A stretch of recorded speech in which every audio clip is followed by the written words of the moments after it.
मैं चाहूँगी कि मैं बात लेकर आऊँ जावेद साहब की तरफ। जावेद साहब, आप देखें, इंतखाबात का सवाल है और बिलावल भुट्टो साहब पहुँच गए मौलाना फजल रहमान के पास, तो क्या वो उनको कन्विंस कर पाएंगे? होना पड़ेगा, because there is no other option. इसलिए कि जब आज से मैंने 2-4 हफ्ते पहले भी शो में 2-3 दफ़ा ये बात की है कि जब आप आइन के दायरे से निकलते हैं तो फिर आप सिर्फ तसादम का रास्ता अख्तियार करते हैं और बर्बादी का रास्ता ही अख्तियार करते हैं, और यूँ वक्त गुजरता हालात और मामलात बंद गली की तरफ जाते हैं।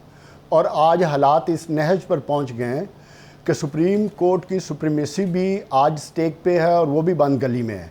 आइन आपका 90 डेज़ को आज कोई गिन भी नहीं रहा, वो बंद गली में जा चुका है। और हम 50वीं सालगिरह पता नहीं किस खुशी में मना रहे हैं कि आइन को हम दफन करके मनाना चाहते हैं या उसका कोई मेडल गले में डाल के मनाना चाहते हैं। आपकी पार्लियामेंट ने जमहूरियत को भी बंद गली में डाल दिया, मुज़ाकरात के रास्ते बंद करके पाकिस्तान को बंद गली में डाला। इन्होंने पहले मईशत को बर्बाद किया, सियासत में जो हालात किए, और उसके बाद आइन और सुप्रीम कोर्ट को बंद गली में डाल के उन्होंने ताले लगा दिए हैं।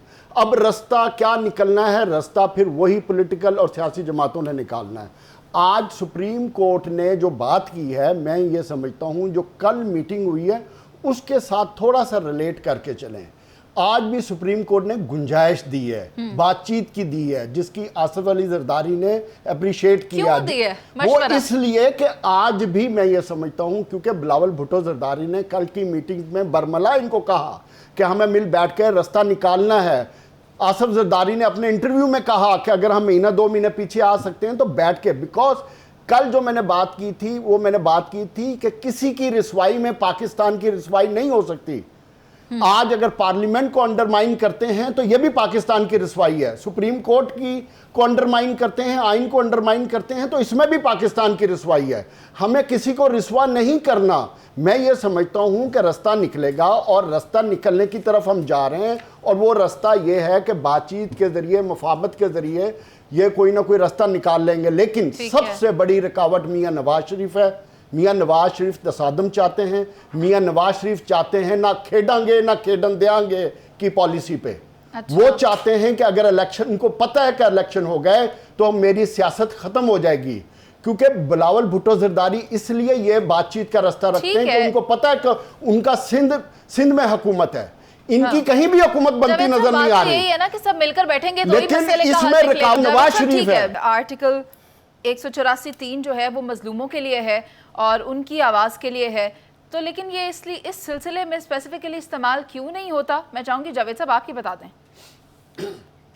देखो, बुनियादी तौर पे कानून तो बना था इस काम के लिए, लेकिन मैं ये समझता हूँ कि सुप्रीम कोर्ट के चीफ जस्टिस का ये राइट है कि अगर कोई आइन के मुबर्रा कोई चीज़ हो रही हो तो उस चीज़ के मुतल्लक उनको सू मोटो लेना चाहिए।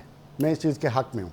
लेकिन जो अभी तरामीम की गई हैं कि 3 सीनियर तरीन जज फैसला करेंगे, मैं ये समझता हूँ कि इसकी टाइमिंग गलत है, तरीका गलत है। तरीका गलत है और टाइमिंग भी गलत है। जिस तरफ चौधरी साहब ने इशारा किया जुडिशल रिफॉर्म्स की, वो इस वक्त की ज़रूरत है और वो होनी चाहिए, क्योंकि जुडिशल रिफॉर्म्स होंगी तो मामला ठीक होंगे, लेकिन वो तब होंगी जब तमाम पॉलिटिकल पार्टीज़ एक पेज पे होंगे। जस्टिस फायज़ ईसा की गुफ्तगू में 2 चीज़ें बड़ी इंपॉर्टेंट हैं। एक, उन्होंने जस्टिस मुनीर का हवाला दिया नज़रिया ज़रूरत का। आज भी पाकिस्तान को वही मसला दरपेश है, नज़रिया ज़रूरत, कि हमारे पास 21 अरब नहीं है, 9500 अरब का बजट है और 21 अरब नहीं है। पता नहीं किसको बेवकूफ़ बना रहे हैं हम, और पूरे दुनिया में अपना मजाक उड़ाना चाहते हैं। हमारे पास इतनी बड़ी सिक्योरिटी फोर्स है जो दुनिया की one of the most talented और पावरफुल है, और हम कह रहे हैं कि हमारे पास सिक्योरिटी का मसाइल है। मतलब ये है नज़रिया ज़रूरत। आज अगर नज़रिया ज़रूरत पे अगर हम आ गए तो उसकी तरफ फिर जस्टिस फायज़ ईसा ने क्या कहा? उन्होंने कहा कि 1977 का इलेक्शन ठीक इलेक्शन नहीं था, शफाफ इलेक्शन नहीं था, मगर दोनों पॉलिटिकल पार्टीज टेबल पर बैठी मगर लेट बैठी। उस वक्त तक देर हो चुकी थी और ज़ियाउल हक आ चुके थे।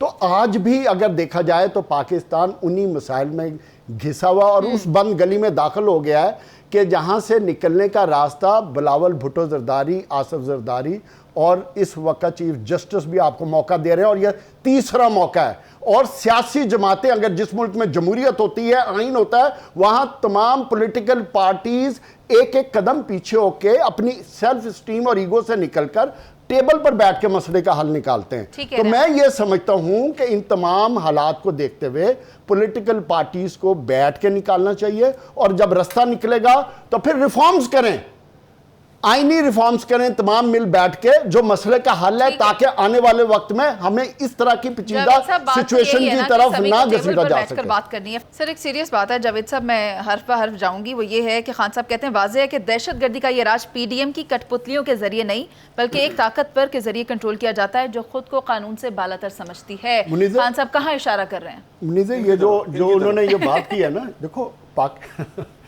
ये पाकिस्तान के सियासी कल्चर और सियासी सोच की अक्कासी है।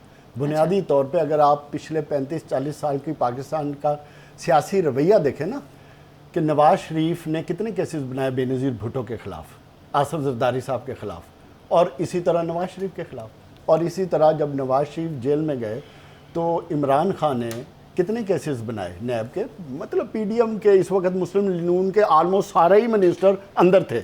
इसी बुनियाद पे तो वो कहते हैं ना कि 60% जो कैबिनेट है वो बेल पे है। केसेस का सर्कस चल रहा है। हाँ, अच्छा, जब वो इक़्तिदार से उतरे, इफ्तिखार साहब आप सवाल कुछ और है, आप हौसला तो कर लें थोड़ा सा। मैं उनकी बात से एग्री कर रही हूं, थोड़ा सा हौसला करें ना, फिर उसके बाद यार कमाल है। जब ये सवाल कुछ और जवाब कुछ और, ये तो जो बातें कर रहे हैं वो साकिब जमहूरियत से पहले की है। सवाल ये था कि खौफ और दहशत की डोरियां पीडीएम नहीं किसी और ताकत के हाथ में है, ये था उसका सवाल। मैं समझता हूं ये था उसका सवाल, उनका और इसका जवाब ये है, इसका जवाब की बात है। मैंने हुकूमत नहीं है, वो कह रहे हैं ना, उनके कहने से क्या होता है? मैं समझता हूं कि हुकूमत लड़ा रही है, वो हुकूमत है, ये जो मिस्टर शहबाज शरीफ है उसके कहने पे ये सारे केसेस हो रहे हैं। इसको रोको, पहले मैं आपको जवाब दे दूं। जी, सवाल जो आपकी अपनी राय हो सकती है, राय की तो मेरी राय अपनी होगी ना, तो दे फिर मेरी अपनी राय। ठीक है, दे दी ना तुम्हें। आप मेरी बात सुनो। सवाल है कि दहशतगर्दी का राज कंट्रोल करने वाली ताकत खुद को कानून से बालातर समझती है। खौफ और दहशत की डोरियां पीडीएम नहीं किसी और के ताकत के हाथ में। हुकूमत के मुंह पे तमाचा है। हुकूमत को सोचना पड़ेगा कि इस तरह की लूली लंगड़ी हुकूमत जो मरियम नवाज शरीफ कहती है, इस लूली लंगड़ी हुकूमत का करना क्या है?